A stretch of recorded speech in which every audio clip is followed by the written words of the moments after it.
La nouvelle se murmure dans les rues d'Algérie. Il est malade, gravement malade. Il vient d'être évacué dans un avion médicalisé vers la France en toute urgence et dans la plus grande discrétion. C'est très sérieux. La preuve, la télévision algérienne n'en parle pas. Ce week-end du 27 avril 2013, la rumeur fait état d'une évacuation sanitaire du président Bouteflika vers la France. Le communiqué officiel ne la confirmera que 24 heures plus tard, faisant état d'un accident vasculaire cérébral AVC sans gravité. Quant aux images, seule preuve des maux de l'État, les Algériens attendront plus de 6 semaines pour les voir sur leur petit écran. Plus de 40 jours pour apercevoir leur président en robe de chambre à revers satiné, entouré de son Premier ministre et de son chef d'état-major, buvant laborieusement son café porté par une main hésitante. D'une voix monotone, comme si tout allait de soi, la voix off qui commente les images précise alors que les hauts responsables de l'État sont en train d'évoquer les points principaux du prochain Conseil des ministres. Le tout sous le portrait officiel de François Hollande, président de la République française. Cherchez l'erreur. Après une hospitalisation dans un hôpital militaire, le chef d'État algérien est en convalescence aux Invalides, autre haut lieu militaire. Voici en somme Bouteflika, président d'honneur du FLN, pris en main par l'armée française. Tout un symbole. Des deux côtés, les réactions sont nombreuses. Marine Le Pen affirme sur les ondes radiophoniques que c'est le contribuable français qui paie pour la convalescence du président algérien. Riposte laïque, journal sur le web proche de l'extrême droite, met en ligne un article qui commence ainsi. « Il crache sur la France et vient se faire soigner chez nous ». Les plus indulgents évoquent le séjour hospitalier du président algérien à Paris comme un honneur pour la médecine française. De leur côté, moins indulgents, les Algériens disent que c'est la preuve de la faillite du système de santé dans leur pays. Sans tendresse particulière, l'artiste algérien Chami Chemini s'interrogera en public. Voit-on Chavez ou Castro allant se faire soigner aux États-Unis ? L'opposition n'est pas non plus en reste. Elle demande l'application de l'article de la Constitution relative à la vacance du pouvoir et accuse implicitement la France d'ingérence. Il est vrai que le troisième mandat de Bouteflika, 76 ans, au pouvoir depuis bientôt 15 ans, touche à sa fin. Plus sérieusement, la question de la succession du président est posée, tout comme la possible ingérence française. Il est vrai que Paris ne peut rester indifférent à ce qui se passe dans les palais de la République à Alger. Aujourd'hui encore, hormis les évidents intérêts économiques mutuels et les enjeux géopolitiques, Nord-Mali, Libye, lutte antiterroriste, la classe politique française suit et tente parfois de s'immiscer dans l'incertaine succession d'Abdelaziz Bouteflika, peut-être même sous couvert d'une diplomatie médicale. Une intrusion qui dérange depuis toujours, d'un côté comme de l'autre de la Méditerranée. La France, qui compte plus de 5 millions de potentiels binationaux franco-algériens sur son territoire et en Algérie, ne peut faire abstraction de l'importante équation algérienne à laquelle ses électeurs éventuels sont peu ou prou attachés. L'Algérie est très présente lors des victoires électorales où son drapeau est brandi, quand Jacques Chirac bat Jean-Marie Le Pen en 2002 ou encore 10 ans plus tard quand François Hollande est élu. Ce drapeau vert-blanc-rouge, frappé d'un croissant et d'une étoile rouge, est aussi dans les stades, même quand l'équipe nationale algérienne ne joue pas. Sans oublier le poids permanent des événements d'Algérie, requalifiés officiellement par la France en guerre d'Algérie le 18 octobre 1999. Et que dire des débats sur une très exigée repentance côté Alger et de ceux sur les bienfaits du colonialisme côté Paris. La pente est raide. Plus récemment, Alain Juppé, candidat déclaré aux primaires du parti Les Républicains, s'est même rendu en Algérie pour une visite de 3 jours, le 31 janvier 2016. Et Le Figaro, pas franchement hostile à la droite, a titré « Juppé en Algérie, étape incontournable d'une présidentielle ». Sans oublier à gauche Arnaud Montebourg, qui entame sa campagne des primaires en rappelant les origines algériennes de son grand-père. Lors des élections, chaque voix compte, même celle des beurs. Le thème Algérie, dans sa diversité, est rarement absent des campagnes électorales françaises. C'est une liste Algérie française qui, en juin 1978, soit 16 ans après l'indépendance, a chassé les socialistes de la mairie d'Aix-en-Provence, sans oublier le poids électoral des rapatriés. La guerre n'est pas vraiment finie pour certains. La dernière victime de la guerre d'Algérie s'appelle Jacques Roseau. Il est abattu à Montpellier par 3 balles dans la tête le 5 mars 1993. Il est pied noir, ex-membre de l'OAS. AS. Il est porte-parole de Recours, association de défense des rapatriés d'Algérie, lobby proche du RPR. Motif du meurtre, la victime aurait serré la main de Yassef Saadi, héros de la bataille d'Alger, lors d'un débat sur Antenne 2, diffusé le 8 octobre 1991. Ouaribou Medinel avait dit, Abdelaziz Bouteflika l'a repris à son compte, à quelques mots près, lors de l'une de ses rares visites non médicalisées en France en juin 2000. Les relations entre la France et l'Algérie ne peuvent être banales, elles sont soit bonnes, soit mauvaises. Elles sont particulièrement bonnes quand elles sont secrètes et beaucoup plus heurtées quand elles sont publiques. Mais entre les deux pays, même les guerres de l'ombre ne finissent pas trop mal. C'est la marque de fabrique des rapports entre Paris et Alger. Et ce, que l'on soit de gauche ou de droite à Paris, militaire ou faux civil à Alger. Les deux pays sont trop proches, historiquement, économiquement et socialement, pour être totalement indépendants l'un de l'autre.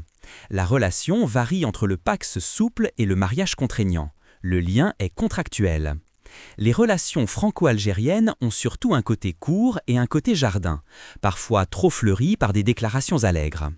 Entre les grandes messes des visites d'État s'intercalent des accords prometteurs, des coopérations constructives, clame-t-on, de bruyantes mésententes, des coups tordus presque invisibles, des tractations secrètes, des traités d'amitié avortés, des amitiés maltraitées, des soutiens politico-médicaux, et le tout sous le poids de la mémoire.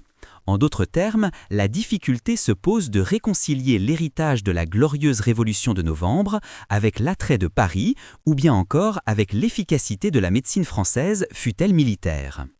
Évian, une fin interminable. En cette fin de journée du 18 mars 1962, à 17h40 précise, chacun quitte de son côté les bords du Léman après de premières poignées de main chaleureuses.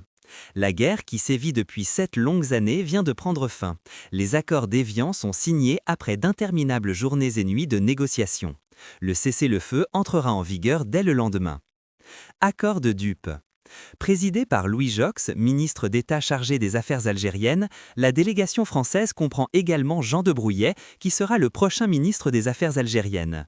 Bernard Tricot, l'œil de l'Élysée, bientôt premier adjoint du haut-commissaire français en Algérie, Claude Chaillet, Bruno Deleusse, directeur des affaires politiques du ministère des Affaires algériennes, Robert Buron, qui sera le premier en charge du rapatriement des Français d'Algérie, et le général Jean Simon, qui en 1961 a pris le commandement de la 27e division d'infanterie de montagne et de la zone est algérois pour la partie militaire. Uniformes et costumes stricts et sobres côté français. Le côté algérien n'est pas en reste. Face aux Français, Krim Belkacem, seul chef historique en liberté au moment de la signature des accords, vice-président du GPRA et ministre de la Défense, Saad Dallab, nationaliste de la première heure, ministre des Affaires étrangères, Lagdar Ben Tobal, ministre de l'Intérieur, Tayeb Boularouf VI, Mohamed Seddik Ben Yahya VII, Mohamed Seguir Mostefai, chargé des questions économiques et financières, Reda Malek IX, Mohamed Yazid, ministre de l'Information, Ahmed Boumangel, conseiller politique 10, Ahmed Francis, 11, et le colonel Mostafa Benaouda, membre du groupe des 22, élément organisateur de la révolution algérienne. Ils sont sur le perron de l'hôtel du lac Léman. En manteau, cartable ou serviette sous le bras, ils se laissent photographier pour immortaliser ce moment historique. Satisfaits, certains affichent un sourire. C'est la paix en Algérie, du moins sur le papier. Leurs profils et trajectoires sont différents, mais ils sont réunis pour participer à la construction du nouvel État algérien. Du moins, le croyaient-ils. Soulagés, les négociateurs des accords d'Évian pensent avoir prévu l'essentiel pour établir une bonne coopération entre les deux pays. Sur le papier, la fraternité franco-algérienne est en marche. Les points forts du contrat portent sur le cessez-le-feu, le statut de la minorité française, le sort des harkis, le destin du Sahara et de ses gisements pétroliers, enfin la coopération économique et militaire. Mais ce n'est pas tout. Les Algériens, lors des négociations préalables, ont souhaité la création d'une entité impartiale. La période transitoire qui s'écoulera du cessez-le-feu au jour de l'autodétermination doit servir à soustraire le peuple algérien à l'influence et à la pression de l'appareil administratif colonial et à mettre en place une administration qui offrira au peuple toute garantie pour s'autodéterminer librement. 12. L'État français, pour sa part, a besoin d'un interlocuteur identifié, assez neutre pour superviser le référendum, ce qui ne saurait être le cas du GPRA et encore moins du FLN. Ce sera donc, comme le prévoient certaines des 93 pages de cet accord, l'exécutif provisoire, structure mixte franco-algérienne chargée d'assurer la transition. La route n'est pas encore bien refaite. La quarantaine de kilomètres qui séparent Alger de Rocher-Noir maltraite parfois le dos de ceux qui s'y rendent. Après avoir passé la double clôture en barbelé, avec une seule porte gardée par une automitrailleuse et des soldats armés, les plus chanceux rejoignent leur bureau avec vue sur la mer, derrière la façade blanche des bâtiments qui l'abordent. Les autres regarderont les cailloux jonchés sur le sable, et les moins lotis, les arbres du petit bois à l'ouest, de l'autre côté. C'est dans cette ville nouvelle ultra sécurisée, bâtie en 1960 par Fernand Pouillon sur un plateau ocre au bord de la Méditerranée, que la nouvelle élite de l'exécutif provisoire prendra place dès le mois de mars 1962. Près de l'aéroport militaire de Regaïa, loin des turpitudes d'Alger. 12 hommes chargés d'assurer, avec la police française et un haut-commissaire de France, la transition du pays. 6 membres du FLN, 3 Français, dont Roger Rotz, 14 vice-président, et 3 Algériens extérieurs au FLN. Selon les accords, la mission de l'exécutif provisoire s'inscrit principalement sur 2 registres. La mise en place de tous les moyens et conditions pour un vote libre et transparent, et la participation au maintien de l'ordre par la création d'une force locale de quelques 50 000 hommes.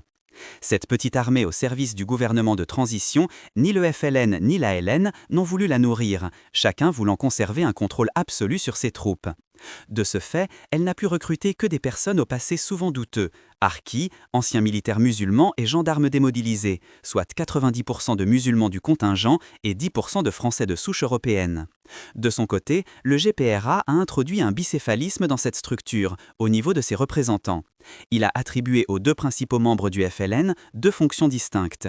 L'une de gestion, telle que définie par les signataires aux accords d'Évian, relevant de la présidence de l'exécutif, donc d'Abderrahmane Farès, l'autre politique, de vigilance et d'orientation de l'activité du groupe FLN sous la direction du docteur Chawki Mostefaï XVI. Frère de Mohamed Seguir Mostefaï, l'un des négociateurs des accords d'Évian, Chawki vient de quitter de mauvaise grâce son poste de représentant permanent du GPRA à Rabat. Reconnu par de nombreux pays, le GPRA y dispose de représentants qui ont rang d'ambassadeur. Le Maroc est un des pays clés pour les révolutionnaires algériens qui inscrivent leur lutte anticoloniale dans une dynamique maghrébine. L'Algérie a besoin de faire bloc avec ses voisins qui ont mis fin au protectorat. La guerre entre l'armée française et le FLN est bel et bien terminée, sur le papier jauni des accords. Mais, dans les rues blanches d'Alger, d'autres batailles aux violences inouïes sont loin de s'arrêter. L'OAS a décidé de mettre l'Algérie à feu et à sang si elle devait la quitter. Une tragédie en 3 lettres, OAS. Il fait frais en ce petit matin de janvier 1962, 2 mois avant la signature des accords. Les premiers habitants d'Alger-la-Blanche sortent de leurs appartements, rejoignent les marchés, les cafés tout juste ouverts. La journée commence à peine quand des badauds se rassemblent en petits groupes devant des pans de murs. Quand les retardataires sortent de chez eux, ils peinent à voir ce que les autres regardent.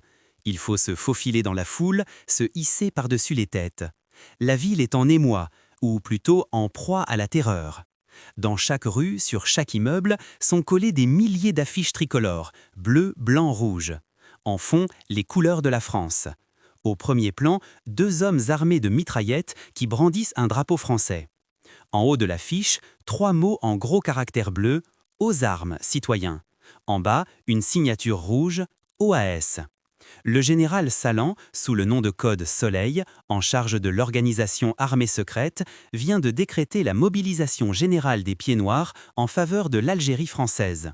L'OAS, créée à Madrid le 11 février 1961 et plongée dans la clandestinité depuis le putsch manqué du 21 avril 1961, gonfle ses rangs pour maintenir l'Algérie française. Sa méthode, un terrorisme à grande échelle. La peur qui s'empare des Algérois en ce petit matin de janvier 1962 se comprend bien.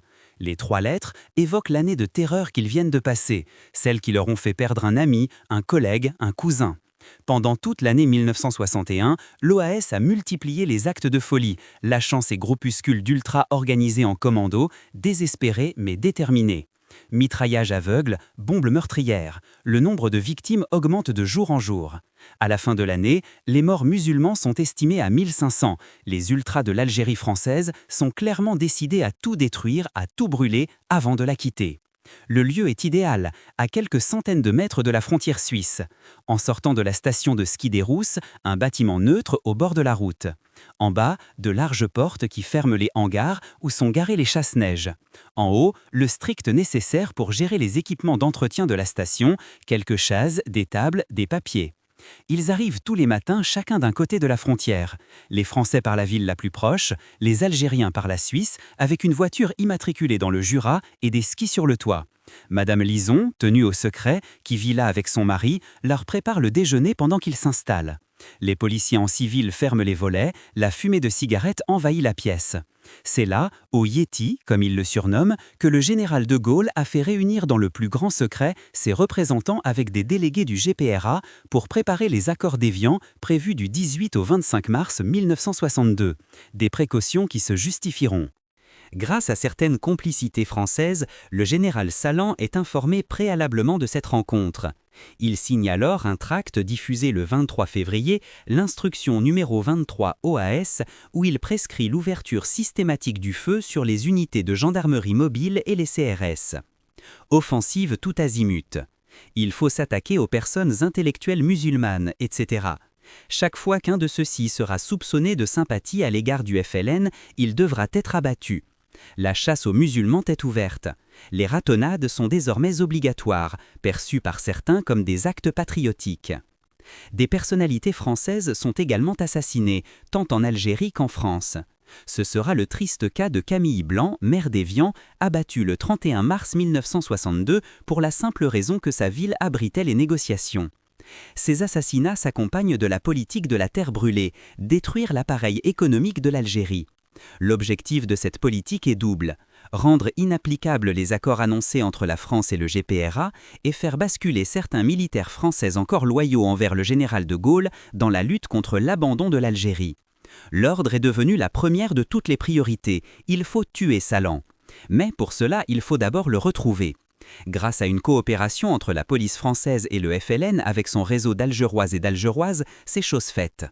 Le 20 avril 1962, presque un mois après les accords d'Évian, l'affaire est bouclée. Le chef de l'OAS est cueilli à la sortie de son appartement par les Français, à qui le FLN avait laissé la main. Salan en prison, l'organisation est décapitée. Mais elle a encore des cartouches, dont un nouveau plan surréaliste. Une partition de l'Algérie avec la création d'une république d'Oran où seraient regroupées les populations européennes d'Alger et de Beaune. Les attentats meurtriers de l'OAS entraînent une collaboration toute nouvelle entre Français et membres du FLN. Des commandos des services spéciaux français coopèrent avec les anciens Félaga pour neutraliser ces jusqu'au-boutistes. C'est là qu'apparaissent sur le sol algérien ceux que l'on nommera les Barbouzes, dont la mission principale est une lutte à mort contre l'OAS. Dirigé par Dominique Ponchardier, ancien patron du service d'ordre du RPF, il ne recule devant rien. Cette nouvelle guerre fait des dizaines de morts quotidiennement chez les civils et les militaires, européens ou musulmans. Pourtant, ce n'est ni la France de Gaulle, ni les accords d'Évian qui y mettront fin. Collaborer avec l'ennemi. C'est un peu avant Rocher-Noir, depuis Alger. Il faut bifurquer à droite, quelques kilomètres avant d'arriver à la ville nouvelle. La route, ou plutôt le chemin, n'est pas très bien aménagé. Il faut prévoir une petite heure pour s'y rendre. Le village de l'Alma est presque à l'abandon. C'est là que les deux hommes que tout oppose se sont donné rendez-vous. C'est là que la paix, loin des accords et des textes officiels, pourra peut-être naître. La nature a repris ses droits dans la vieille ferme, depuis que ses habitants n'y sont plus. Quelques chaises, une table, des restes de vaisselle et les chefs des organisations qui s'affrontent dans le pays. Jean-Jacques Suzini pour l'OAS, Abderrahmane Farès pour le FLN. Ils ont choisi ce 18 mai 1962 pour se rencontrer. Le calcul était vite fait, chacun avait tout à perdre à continuer le combat. Le FLN, ses hommes, les infrastructures de son pays. L'OAS, les Français qui fuient vers la métropole, son unique socle de légitimité. Avant même la date officielle de l'indépendance, les chefs des deux organisations, loin de leurs hommes sur le terrain, y avaient pensé. En s'associant, peut-être seraient-ils moins perdants. Pour y parvenir, il n'existait pour l'un et l'autre qu'une seule et unique personne capable d'établir en toute confiance un contact entre des dirigeants algériens et l'OAS, Jacques Chevalier, l'ancien maire d'Alger. Bête noire des pieds noirs qui le surnomme le maire des Arabes, l'homme dont la villa à Alger a été plastiquée par l'OAS est tout simplement incontournable. Déjà en 1958, Ferhat Abbas, premier président du GPRA, avait déclaré « Un homme comme Jacques Chevalier sera ministre, je l'espère, dans notre premier gouvernement d'Alger. » La rencontre a lieu, dans le plus grand des secrets, le 31 octobre 1961, entre Salan et l'ancien maire d'Alger, dans une belle villa dont la façade est masquée par des arbres aux feuilles jaunies, près du bois de Boulogne, sur les hauteurs d'Alger. Le général le plus décoré de France s'est teint les cheveux en noir. Une moustache aussi noire achève son déguisement artisanal. Sur place, Salan annonce à Chevalier qu'il se rallie sans restriction à la formule fédérale entre la France et l'Algérie, mais exige clairement le départ du général de Gaulle, condition non négociable. Ce sera leur dernière rencontre, qui ne donnera évidemment rien si ce n'est de reconnaître à Jacques Chevalier un rôle exceptionnel de médiation entre l'OAS, le FLN, voire l'Élysée. Jean-Jacques Suzini, porte-parole et véritable matière grise de l'OAS, tente une ultime manœuvre, négocier directement avec le FLN, seule issue honorable qui constitue une infime chance de paix pour les pieds noirs, du moins ceux qui veulent rester en Algérie. Après avoir fait également appel aux bons offices de l'ancien maire d'Alger, qui, échaudé par sa rencontre avec Salan, fait la sourde oreille, il prend les devants et téléphone directement à Abderrahmane Farès, président de l'exécutif provisoire, pour l'avertir qu'une bombe est placée devant son bureau, démonstration de force et aussi de bonne volonté.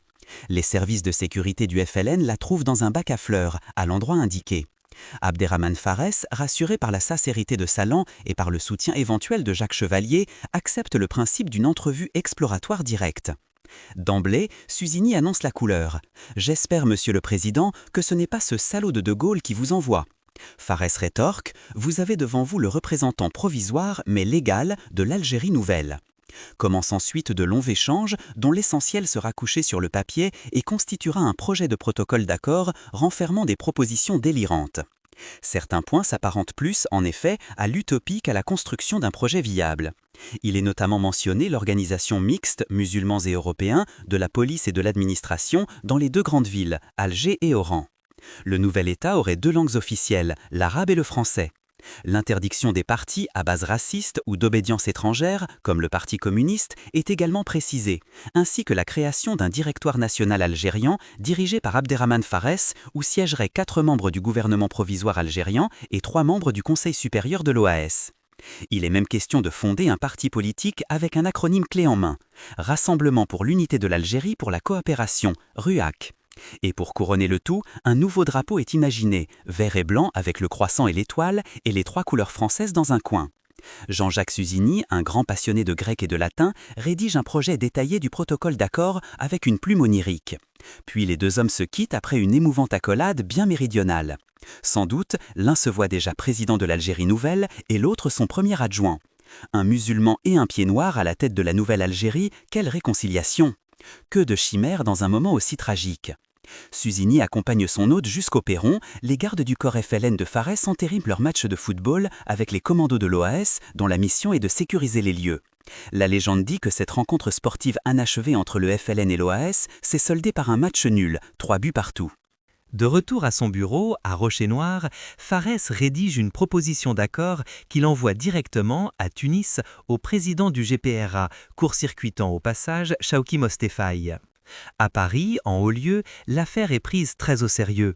Jacques Chevalier informe Christian Fouchet, haut-commissaire français en Algérie, qui obtient sur le champ le feu vert de Georges Pompidou, déjà habitué au contact secret avec le FLN et tout fraîchement nommé Premier ministre, pour poursuivre ses pourparlers de la dernière chance. Même le général de Gaulle n'est pas tenu dans l'ignorance et ne s'y oppose pas non plus. C'est son conseiller spécial pour les affaires algériennes, Bernard Tricot, qui suit pour lui de très près la situation. Ces échanges entre l'OAS et le FLN ne font pas l'unanimité dans chaque camp.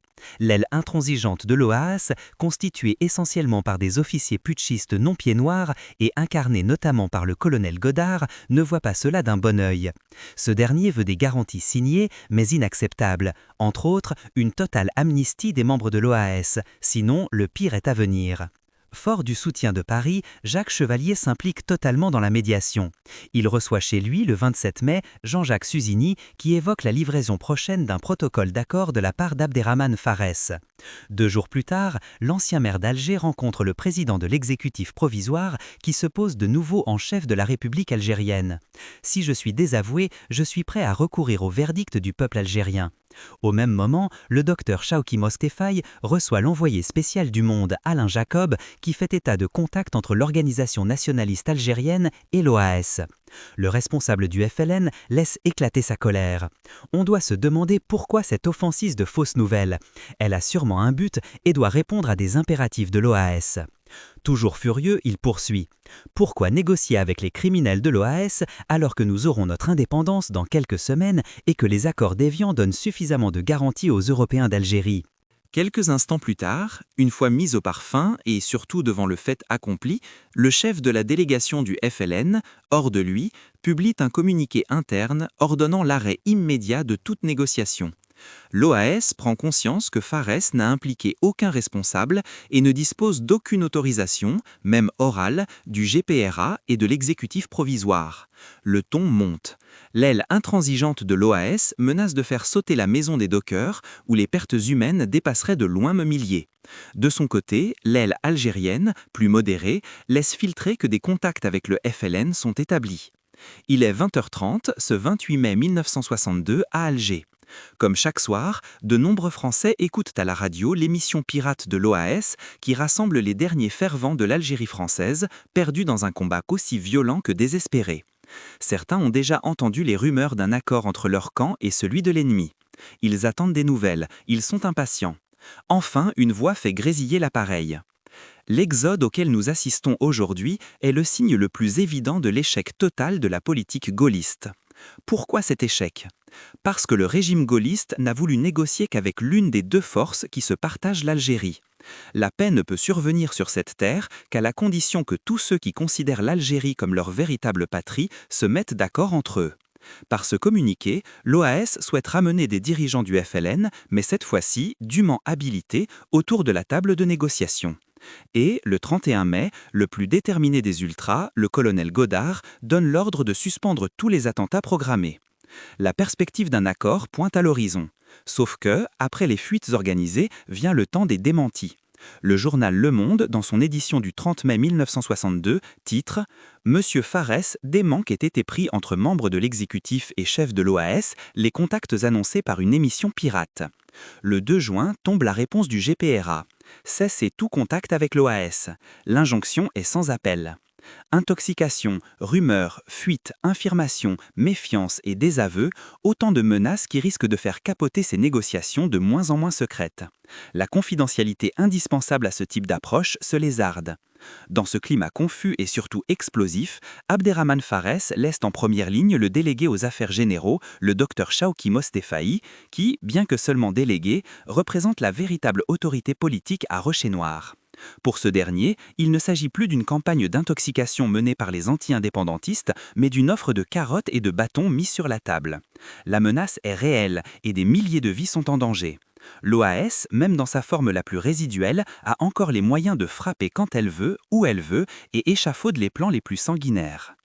Informé de ces projets macabres par le commandant Azzedine, chef militaire de la zone autonome d'Alger, ZAA, le docteur Mostefaï est forcé de monter seul au front.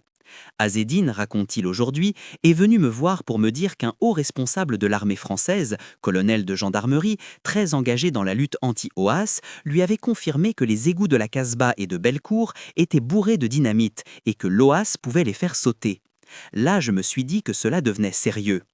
Rentrant de Paris après une entrevue avec le président de la République, Christian Fouchet annonce à Chawki Mostefaï que le général de Gaulle juge la situation très grave et que des négociations au plus haut niveau avec l'OAS pourraient donner de bons résultats. L'Élysée soutient donc sans réserve, mais discrètement, ces négociations de la dernière chance, malgré les nombreux démentis. Coincé, le chef du FLN n'a d'autre choix que de réunir ses amis à Rocher-Noir et de les avertir. Cela se corse, cela devient une affaire de gouvernement. Il prend les choses à bras-le-corps. Puisque l'enjeu est politique, c'est donc son domaine exclusif, et non celui du président de l'exécutif provisoire, qui est pourtant l'unique initiateur algérien de cette démarche périlleuse. Les attentats reprennent dès le 6 juin, à la bibliothèque de la faculté d'Alger notamment, où des dizaines de milliers de livres disparaissent dans les flammes. L'OAS veut faire pression sur le FLN et obtenir le plus tôt possible l'accord le plus avantageux. C'est la course contre la montre, la date du référendum se rapproche, le temps c'est du sang. Paris s'impatiente. Jacques Chevalier comprend que Mostefaï est l'homme de la situation, capable de poser directement le problème aux principaux responsables algériens, certains réunis à Tripoli, d'autres établis à Tunis. De son côté, le haut-commissaire Christian Fouchet met un avion à disposition des deux chefs de l'exécutif provisoire pour un voyage immédiat vers la Libye. Bien que désavoué, Abderrahmane Farès est soulagé d'être relégué au second plan. Il accompagne malgré tout le docteur Mostefaï. Ils atterrissent le 7 juin à la tombée de la nuit à Tripoli, où la plupart des dirigeants du FLN sont en plein congrès. Le premier à les recevoir dans sa chambre de l'hôtel El Mehari, au centre-ville, est Ahmed Ben Bella, informé préalablement du motif de leur voyage. Il le presse de donner sa réponse.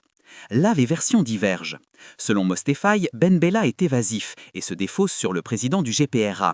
Cette décision est d'ordre gouvernemental. Nous sommes en état de scission. Notre groupe étant minoritaire, la fraction majoritaire qui est à Tunis est parfaitement habilitée à engager la révolution. Il ajoute cependant qu'il approuvera sans réserve la décision de Tunis. Mais une autre version lui prête cette réponse. Au point où on en est, il ne peut être question d'un accord écrit. Trouvez une formule orale. L'essentiel est que le référendum puisse se tenir. Le lendemain, dans le même avion, les deux chefs de l'exécutif provisoire arrivent à Tunis. Ils sont accueillis au siège du GPRA par le président, assisté de 3 de ses ministres, Lakhdar Bentobal, intérieur, Haït Ahmed, ministre d'État sans portefeuille, et Ahmed Yazid, information. Tous les 4 écoutent avec grande attention l'exposé d'Abderrahmane Farès. L'OAS est prête à reconnaître l'indépendance de l'Algérie sous bénéfice de l'amnistie et d'une participation à l'ordre public, la contrepartie étant essentiellement le sauvetage de quelques dizaines de milliers de vies à Alger, entre la Casbah et Bellecour. Haït Ahmed quitte la salle de réunion avant la fin des débats, qui se prolongent tard dans la nuit. Presque aussi évasif que Ben Bella, Ben Youssef Ben Khedda conclut les échanges en déclarant « Faites ce que vous voulez, on ne peut prendre le risque de 10, 20 ou 30 000 morts. Essayez de négocier sans rien changer aux accords d'Évian. L'amnistie, c'est du chantage. » De retour à Alger, le docteur Mostefaï, sans instructions claires et précises, reprend le dialogue avec Jean-Jacques Suzini. Mais, d'emblée, il informe Suzini qu'il ne peut y avoir un engagement écrit entre le FLN et l'OAS afin de ne pas modifier les accords d'Évian, qui assurent une amnistie et donnent de nombreuses garanties politiques aux Européens d'Algérie. En effet, selon les accords, les Européens bénéficieront d'une représentation particulière dans les assemblées algériennes. Un nombre d'élus proportionnel à leur poids démographique leur sera réservé. Entre-temps, Krim Belkacem, de passage en Kabylie, confirme à Mostefaï qu'il a les pleins pouvoirs pour négocier avec l'OAS. Finalement, les deux parties se mettent d'accord pour annoncer oralement leur pacte au grand public sur les ondes. La paix retrouvée. Alger-la-Blanche a fait silence. Dans les appareils, une voix s'adresse en français aux Algériens et aux Européens d'Algérie. Autoritaire, elle insiste bien sur les dernières syllabes de chaque mot qu'elle allonge. Entre chaque morceau de phrase, les auditeurs retiennent leur souffle. Cette voix, qui parle français en roulant les R avec un fort accent algérien, tout le monde la connaît. C'est celle de Chaoui Mostefaï, le représentant officiel du FLN. Il est 14h ce 17 juin 1962, un peu plus quand l'allocution se conclut.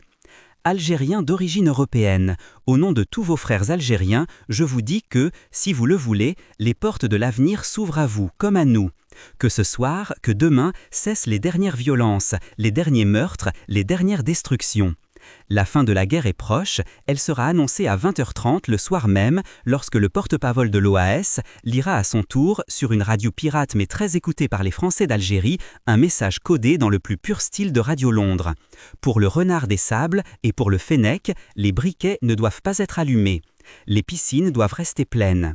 La traduction est évidente, on ne fait pas sauter les puits de pétrole et on ne touche pas aux barrages. Il poursuit plus clairement. Au nom du haut commandement de l'armée secrète, Jean-Jacques Suzini vous parle. Algériens musulmans et européens, depuis la conclusion de l'accord du 17 juin entre le FLN et l'armée secrète, vous attendez, par-delà des paroles d'espoir, de solides raisons d'espérer. Certes, vous avez souscrit aux paroles d'apaisement de part et d'autre, mais, pour reprendre confiance, les assurances positives vous manquaient encore. Ces assurances commencent aujourd'hui à être données. Les accords du 17 juin entrent progressivement en application. Dans ces conditions, le haut commandement de l'armée secrète vous invite, Européens d'Algérie, à reprendre confiance et à répondre à l'appel que le général Salan vient de nous adresser à tous. Sur la même radio pirate, un autre responsable de l'OAS relaie le message durant toute la soirée et une partie de la nuit, moment particulièrement propice pour commettre des attentats. Aujourd'hui, 17 juin, à 12 h, à l'issue d'entretiens auxquels l'OAS a participé, le FLN vient, par la voix de son délégué général, de définir les bases d'un accord entre Algériens. Le haut commandement de l'armée secrète donne l'ordre à partir de ce soir de suspendre les combats et d'arrêter les destructions. Le lendemain, les violences ne cessent pas tout à fait, mais les grandes opérations prévues par les desperados de l'OAS sont annulées, telles le dynamitage des égouts de la Casbah et la destruction de barrages, notamment le plus grand, au sud-est d'Alger, qui aurait inondé une grande partie de la Mitidja. Alger ne brûlera pas. Mais les Européens continueront de fuir vers l'Hexagone, ce qui videra l'accord de sa substance. Mostapha et Fares voulaient éviter le pire et construire une paix avec l'ennemi d'hier. Cependant, dans la dynamique de la surenchère nationaliste, tout contact, même bien intentionné avec l'OAS, est un suicide politique. Les membres du GPRA, au courant de ces négociations sans jamais s'y opposer, se sentiront obligés de condamner cet accord, car dans la division intra-FLN, ils risquent de passer pour des sympathisants de l'organisation subversive, tueuse de femmes de ménage algériennes entre autres. Mais l'accord brisera le plus grand des tabous. D'autres alliances entre Français et Algériens, aux antipodes les uns des autres, verront le jour, et aussi dans le plus grand secret. Plus tard, dans l'Algérie indépendante enracinée dans un profond nationalisme, le double langage avec la France sera érigé en règle. Le off pour les sujets sérieux du moment et le on pour la consommation locale liée à des enjeux internes. Le trône de fer. Avec l'accord entre le FLN et l'OAS rendu public, l'exécutif provisoire devient la principale cible des autres composantes de la révolution algérienne. Ahmed Ben Bella est le premier à renier cet accord. Il qualifie tous ceux qui ont eu des contacts avec l'OAS de traîtres, pas moins. À Tunis, le GPRA, présidé par Ben Youssef Ben Khedda, dénonce à son tour l'accord, bien qu'il ne se soit jamais franchement opposé à cette initiative. Et c'est par la voix d'Aït Ahmed, 32, que le GPRA s'attaque violemment, du Caire, au pacte FLN-OAS. Il n'y a pas eu dernièrement de négociations, comme on l'a prétendu, entre le FLN et l'OAS, etc. C'est pour cela que je dois affirmer que le GPRA, et sous une forme plus étendue le FLN, n'a aucune relation de près ou de loin avec cet accord dont il n'accepte aucune des conditions. Ces dénonciations, souvent de mauvaise foi, n'ont d'autre but que d'éliminer Abderrahmane Fares, très proche du général de Gaulle et perçu comme le candidat naturel à la présidence de la toute jeune République. Ben Khedda, Ben Bella et tant d'autres considèrent que Rocher Noir, siège de l'exécutif provisoire, est un centre de pouvoir néocolonial qui pourra s'autonomiser puisqu'il est, selon certains, un fief de collabos potentiel. N'ayant pas obtenu la création d'une force locale supposée rassembler 50 000 hommes, l'exécutif provisoire ne fait pas le poids face aux maquisards de l'intérieur et à l'armée des frontières. Seul Krim Belkacem soutient courageusement Mostapha dans sa très discutable démarche. Pour lui, la présence des pieds noirs en Algérie est souhaitable à de nombreux titres, notamment pour contrer le panarabisme importé du Caire par Ben Bella. Cette idéologie nassérienne passe complètement sous silence les origines berbères des Algériens pour les dissoudre dans une entité arabe homogène. Les chefs de l'ALN en Kabylie envoient les enfants à l'école française par méfiance envers l'école coranique, jugée trop arabisante car elle ignore totalement la langue amazique des Berbères. Un havre de paix au milieu des vallées. Depuis les bâtiments, on aperçoit le lac en contrebas, sur lequel se reflètent les montagnes au sommet enneigé. D'habitude, pas un bruit de moteur, juste les oiseaux. Mais en ce 20 mars 1962, les piaillements sont remplacés par des voix. Des voix d'hommes qui parlent fort, trop fort. Les 5 chefs du FLN viennent tout juste d'être libérés de leur château d'Aulnoy. Au lieu de leur direct Genève-Rabat, ils ont eu la surprise d'atterrir ici, à Signal-de-Bougy, dans le canton de Vaud, pour rencontrer les négociateurs des accords d'Évian. Et le moins que l'on puisse dire, c'est que les retrouvailles entre les historiques ex-prisonniers et certains des membres du GPRA sont loin d'être chaleureuses. « La voilà, la sale bande !» crie Mohamed Kider. « Le pouvoir est à vous, prenez-le !» lui rétorque Lakhdar Bentobal. Cette rencontre décisive se situe entre le déballage de linge sale et l'ouverture d'une page de couteau tiré. Aléa Jacques Tahay. Heureusement, ils partent vite pour le Maroc. Le 25 mars au matin, ils visitent l'une des principales bases de l'armée des frontières, à Oujda, sous l'œil calculateur de Boumedienne. C'est la dernière fois qu'ils seront réunis, tous les 5 ensemble. Pour le moment, personne ne peut faire l'impasse sur leur dimension historique, ingrédient indispensable pour entretenir l'illusion d'une légitimité. Le 19 avril, Ben Bella arrive enfin à Tunis, où Boumedienne l'emmène directement de l'aéroport à la base de Gardimaou, escorté par quelques officiers. Au quartier général, Ben Bella remarque que, dans le bureau du commandant, seuls les portraits de Frantz Fanon et de Fidel Castro sont accrochés au mur. Il n'y a ni membre du GPRA, ni autre figure de la révolution algérienne. 48 heures plus tard, de retour à Tunis et fort du soutien de l'EMG, Ben Bella décline le poste de vice-président du GPRA qu'il traite d'océan de saleté. Il s'en prend même à Krim Belkacem, vice-président du GPRA, qu'il accuse d'avoir bradé l'Algérie et de l'avoir livré au néocolonialisme en signant les accords d'Évian. Violence verbale inouïe de part et d'autre. Les baïonnettes sont sorties et d'inconciliables divergences éclatent au grand jour. Le spectre de la guerre civile s'installe. Une seule solution, réunir le congrès du CNRA, instance de l'arbitrage de la dernière chance. C'est à Tripoli que le congrès est enfin réuni du 25 mai au 7 juin. 3 points sont à l'ordre du jour. Approbation des accords d'Évian, discussion et adoption du programme politique, formation d'un bureau politique pour superviser la période de transition et, surtout, pour remplacer le GPRA. Une première question se pose. Pourquoi réunir une instance devant effectuer des choix décisifs en dehors du territoire algérien, qui sera complètement indépendant dans quelques semaines ? L'extraterritorialité du lieu regroupant les principaux dirigeants de la Révolution laisse à l'écart les maquisards des Djebel et des grandes villes algériennes. La primauté est donc accordée aux révolutionnaires de l'extérieur. Bien sûr, les militants des wilayas sont représentés par des délégués, dotés de procurations parfois approximatives. Plus tard, des révélations prouveront que la majorité des membres du CNRA étaient sous écoute grâce à un dispositif élaboré dans la base militaire d'Oujda sous la férule de l'EMG. La réunion se tient dans la salle du Sénat du roi Idriss, vraisemblablement sonorisée par les services secrets français qui, par conséquent, suivent les échanges en temps réel, contrairement à la plupart des révolutionnaires algériens. Le premier point est adopté par la majorité des congressistes, à l'exception de 3 votes contre, dont celui de Boumedienne. Surprenant ? Pas tant que ça. Il ne s'agit pas d'un rejet des accords, mais d'une simple tactique que l'acteur politique et historien Mohamed Harbi résume avec pertinence. L'état-major général sait très bien qu'un compromis est inévitable, mais il veut tirer parti des concessions du GPRA pour le mettre sur la sellette et apparaître comme seul défenseur des aspirations nationalistes. En outre, l'EMG en général, et Boumedienne en particulier, étaient opposés aux négociations d'Évian de peur que l'accord ne se fasse à leurs dépens, eux qui ont passé en dehors de l'Algérie les années les plus cruciales de la Révolution. Le deuxième point de l'ordre du jour, le programme du FLN, est discuté dans un calme relatif, voire une certaine indifférence.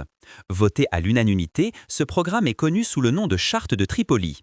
Il stipule que la révolution démocratique populaire doit être menée par la paysannerie, les travailleurs et les intellectuels révolutionnaires aux dépens de la féodalité et de la bourgeoisie algérienne dont l'idéologie ferait le lit du néocolonialisme. Au-delà de la coloration marxisante du programme, il est aussi précisé que la sécurité des Français d'Algérie et leurs biens doivent être respectés. Leur participation à la vie politique de la nation est assurée à tous les niveaux. C'est voté et adopté. Point suivant, la constitution du bureau politique du FLN. Rien ne va plus quand il s'agit de désigner les membres de la nouvelle instance dirigeante. Les insultes et propos inélégants fusent même de la bouche de Ben Bella, qui va jusqu'à dire au président du GPRA « Le plus grand manœuvrier, c'est toi, et si personne à ce jour ne t'a déshabillé, je vais le faire moi. » La séance est suspendue. Jusqu'à ce jour. Ben Bella n'aura pas son bureau politique et ne rentrera pas triomphalement à sa tête dans la capitale algérienne pour célébrer l'indépendance du pays. Mais ce n'est que partie remise. Peu à peu, les divisions éclatent au grand jour. Le paroxysme est atteint le 30 juin quand le GPRA destitue l'état-major général et décide de dégrader, entre autres, le colonel Boumedienne. Ce dernier et sa garde rapprochée ne seront pas de la fête à Alger ce 5 juillet. Mais leur retour revanche en Algérie n'est que reporté. Le débat d'idées est vite plié alors que celui sur les personnes reste explosif. La nouvelle bataille d'Alger. Il est à peine 8 heures du matin, mais la ville d'Alger est déjà éclairée par un soleil estival. Il fera chaud ce 1er juillet 1962. Des camions et des cars déversent leurs premiers passagers. D'autres, encore plus nombreux, feront le même trajet pour aller voter pour la première fois. L'avenir est à nous, affichent les banderoles sur toutes les rues. Le drapeau algérien est sur presque tous les balcons. Des femmes voilées, d'autres non, font la queue devant les bureaux de vote. Une autre queue, séparée, aligne des hommes en chemisette ou portant le chèche. Des Européens, protégés par des lunettes de soleil et des chapeaux, attendent aussi patiemment leur tour. Dans les bureaux de vote, le sol des isoloirs est inondé de bulletins estampillés « non ». Les oui sont massivement à l'intérieur des urnes. La scène est à l'identique dans les autres villes d'Algérie. Voulez-vous que l'Algérie devienne indépendante en coopération avec la France ? Dans ses mémoires, Abderrahmane Farès raconte qu'il a soumis ce projet de question du référendum au général de Gaulle lors d'une rencontre secrète à l'Élysée. Il propose également au président de fixer la date de ce suffrage au 1er juillet. Le général de Gaulle acquiesce. L'essentiel est que le référendum puisse se dérouler normalement. Sans incident aucun, le suffrage a lieu dans une incroyable liesse. Validée par l'Élysée, cette question est posée le 1er juillet 1962 aux Algériens. Elle recueille presque 6 millions de oui contre à peine plus d'un demi-million de non. Le verdict des urnes est clair et sans appel. 48 heures plus tard, le général de Gaulle reconnaît solennellement l'indépendance de l'Algérie dans une courte lettre adressée à Farès. Paris, le 3 juillet. Monsieur le Président, la France a pris acte des résultats du scrutin d'autodétermination du 1er juillet 1962 et de la mise en vigueur des déclarations du 19 mars 1962. Elle a reconnu l'indépendance de l'Algérie. En conséquence, et conformément au chapitre 5 de la Déclaration générale du 19 mars 1962, les compétences afférentes à la souveraineté sur le territoire des anciens départements français d'Algérie sont, à compter de ce jour, transférées à l'exécutif provisoire de l'État algérien. En cette solennelle circonstance, je tiens à vous exprimer, Monsieur le Président, les vœux profondément sincères que, avec la France tout entière, je forme pour l'avenir de l'Algérie. Je vous prie de croire, Monsieur le Président, à ma haute considération, C. de Gaulle. Cette missive est le premier document qui sera versé dans les archives de la République algérienne. C'est signé C. de Gaulle, et ce n'est pas rien. Seulement, sur le moment, personne en Algérie ne connaît les propos tenus par le général de Gaulle à peine une semaine avant. Nous sommes au commencement d'une longue série de drames. À partir du moment où les musulmans auront des responsabilités, ils vont se déchirer entre eux. Personne ne pourra les en empêcher. Nous, moins que quiconque. Ce sera leur affaire, ce ne sera plus la nôtre. L'exécutif provisoire reçoit également la reconnaissance de l'indépendance de l'Algérie de la part de nombreux pays dont l'URSS, les États-Unis, la Belgique, la Grande-Bretagne, l'Allemagne de l'Ouest, l'Italie, la Suède, l'Espagne, le Canada, le Danemark, la Hollande, etc. Inondé par tant d'honneurs, Abderrahmane Farès est à son apogée alors qu'il n'est détenteur que d'un mandat éphémère. Il ne peut être ni l'homme du consensus ni celui du compromis. Il est jugé trop proche de la France coloniale et de toutes ses composantes, y compris la moins glorieuse, l'OAS. Le GPRA se manifeste dans la foulée et fixe la date officielle de l'indépendance au 5 juillet. Symbole ou clin d'œil à l'histoire, c'est le jour où les troupes françaises ont débarqué pour la première fois en Algérie en 1832, marquant le début de la colonisation française du pays. 132 ans plus tard, la boucle est bouclée et le nœud dénoué ? Pas vraiment. Ce n'est que le début d'une relation particulière qui s'établit entre Paris et Alger. Les liens ne seront jamais coupés. Dans ces premières années, la Ve République aura du mal à se libérer de l'Algérie pourtant indépendante. Mais pour l'heure, les rues d'Alger et des autres grandes villes du pays vivent une euphorie sans nom. Des femmes et des hommes brandissent le drapeau du FLN, désormais celui de la jeune République. Le bonheur est à chaque coin de rue. Les félagas d'hier sont les libérateurs d'aujourd'hui et ils paradent en tenue de combat sur les principales artères. Ils sont acclamés par les foules pour qui cette délivrance est prometteuse d'un avenir radieux. Au moment où certains chefs du FLN et officiers de l'ALN savourent leur victoire en prononçant des discours lyriques qui masquent assez bien leurs ambitions politiques, souvent contradictoires, voire incompatibles. La guerre avec la France est finie, mais celle qui oppose des responsables algériens avides de pouvoir va s'accentuer au grand jour, sous l'œil attentif de Paris et aussi du Caire, où Ben Bella s'est rendu dès le 4 juillet pour se mettre sous la protection du raïs égyptien. En rang dispersé mais dans une union de façade, la plupart des dirigeants de la Révolution arrivent à Alger. L'hymne national, Kassamen, est chanté à toute hâte par tous les révolutionnaires, mais chacun a sa propre partition. Le président du GPRA d'Alger galvanise les foules, à qui il déclare dès le 9 juillet dans un grand stade de la capitale « Le gouvernement, qui est reconnu aujourd'hui par 33 États, est la seule autorité en Algérie. Tous les Algériens doivent le reconnaître, et cela dans l'intérêt suprême de la nation. Le voilà qui met en avant le droit international pour tenter de se glisser subrepticement à la présidence de la jeune République. Non seulement la France n'a pas formellement reconnu le GPRA, mais encore, en conformité avec les accords d'Évian, la transmission du pouvoir doit s'effectuer par l'exécutif provisoire qui, lui, a un président qui répond aux messages de félicitations des grands de ce monde. En réalité, la scène politique algérienne est encombrée par 3 présidents, Abderrahmane Farès, à la tête de l'exécutif provisoire, Youssef Benkeda, président du GPRA, et Ahmed Ben Bella, patron autoproclamé du FLN. Georges Pompidou, Premier ministre, y va de ses pronostics teintés d'humour. Farès, qui a collaboré de près depuis longtemps avec la France, c'est Darlan. Benkeda, qui a travaillé avec Farès sans collaborer lui-même, c'est Giraud. Ben Bella, qui n'a cessé de combattre la France avec intransigeance, c'est De Gaulle. Il se corrigera aussitôt, n'est pas De Gaulle qui veut. La course est lancée, mais il n'y aura pas de tiercé gagnant. Un seul placé, sans parler des nombreux non-partants. Tout est suspendu à Ben Bella, qui reste à l'étranger. En Algérie, Aït Ahmed, plusieurs ministres du GPRA et la plupart des chefs des wilayas sont aussi présents pour fêter ce 5 juillet. Ils sont venus, sont-ils tous là? Non, pas du tout. Ben Bella, Boumedienne et les principaux officiers de l'état-major ne rentrent pas encore à Alger. À noter que, dès l'annonce du cessez-le-feu, en violation des accords d'Évian, les troupes de l'armée des frontières sont entrées massivement en Algérie, infiltrées parmi les réfugiés sous le regard complaisant des militaires français. Ainsi, Boumedienne, disposant préalablement de ses bataillons à l'intérieur du pays, rentre en Algérie le 3 juillet pour se rendre à l'ouest du pays, dans la ville de Tlemcen, avant de regagner sa base à Oujda au Maroc, où Ben Bella et ses alliés seront reçus en toute sécurité, protégés par des soldats lourdement armés. Ils font de cette petite ville marocaine une capitale bis. Il faut désormais compter avec le clan d'Oujda. Cette ancienne base militaire, longtemps coupée du pays par la ligne Chal, redoutable ligne défensive de l'armée française, dressée peu d'années après le déclenchement de la Révolution.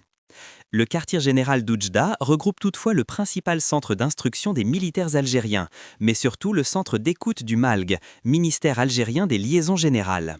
Des ateliers d'armement situés au Maroc dépendent de la base d'Oujda, véritable inculateur des futurs cadres militaires algériens. Politiquement, le clan d'Oujda rejette les accords d'Évian, considérés comme la matrice d'un système néocolonial.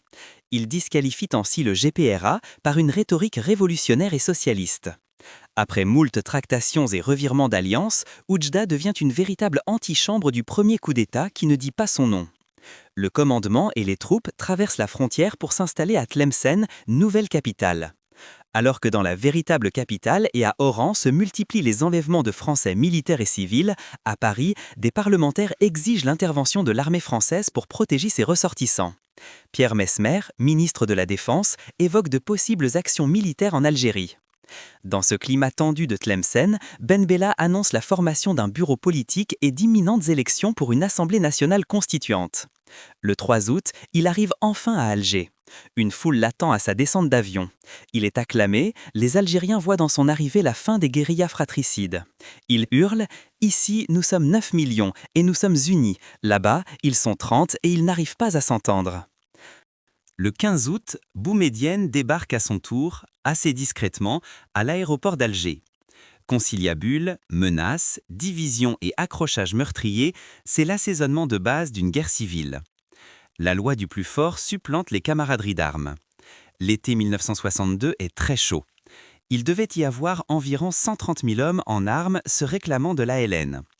Peu de temps après, les troupes de Boumedienne marchent sur Alger, quelques sérieux accrochages et combats, presque 1 millier de morts, plus tard, ils contrôlent la capitale. Ferhat Abbas écrira « Semant des cadavres sur sa route, Boumedienne faisait la conquête de l'Algérie. C'était la seule guerre qu'il fit. » La population crie « Sabara Senin Barakat, 7 ans, ça suffit ». Le 9 septembre, l'armée des frontières entre dans Alger et devient l'armée nationale et populaire, ANP, qui impose ses choix pour les nombreuses années à venir. Les opposants vaincus militairement, certains résignés, sauf en Kabylie, entérinent la loi du talion. Ben Bella prend la tête du bureau politique qui publie, le 13 août, la liste unique des 186 candidats pour pourvoir les 186 sièges de l'Assemblée constituante. C'est le début du règne du parti unique. À noter que le bureau politique a respecté l'une des clauses des accords d'Évian, en réservant 16 sièges aux Européens. Mohamed Boudiaf voit son nom figurer sur cette liste et, sans avoir été consulté, se retire. Enfin, sans surprise, les 185 candidats uniques sont élus le 20 septembre. La nouvelle Assemblée constituante se réunit le 25 septembre pour recevoir symboliquement tous les pouvoirs de l'exécutif provisoire. Ben Bella est élu président du Conseil, chef du gouvernement, par 159 voix, 19 abstentions et un seul vote contre.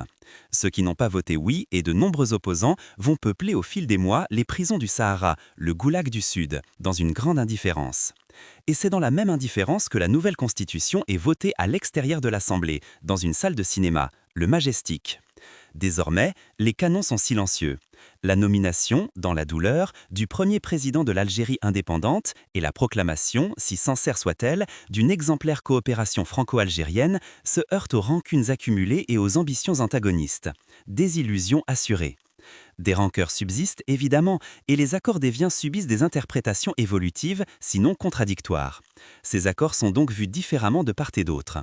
La France les considère non pas comme un traité entre deux pays indépendants, mais comme un programme destiné à préserver les intérêts économiques et stratégiques de la communauté française en Algérie, pétrole et essais nucléaires essentiellement. Alors que pour Alger, ces mêmes accords et les diverses coopérations, militaires, économiques, culturelles, sont perçus au mieux comme une réparation logique des méfaits d'une longue colonisation, au pis comme une approche néocolonialiste. Sur le dialogue franco-algérien, pourtant vital, plane une lourde méfiance. Des tractations secrètes tentent d'y remédier, mais elles se heurtent souvent à des arrière-pensées contre-productives. Même la diplomatie la plus subtile est insuffisante. Le moteur des relations franco-algériennes ne peut alors que fonctionner par à-coups.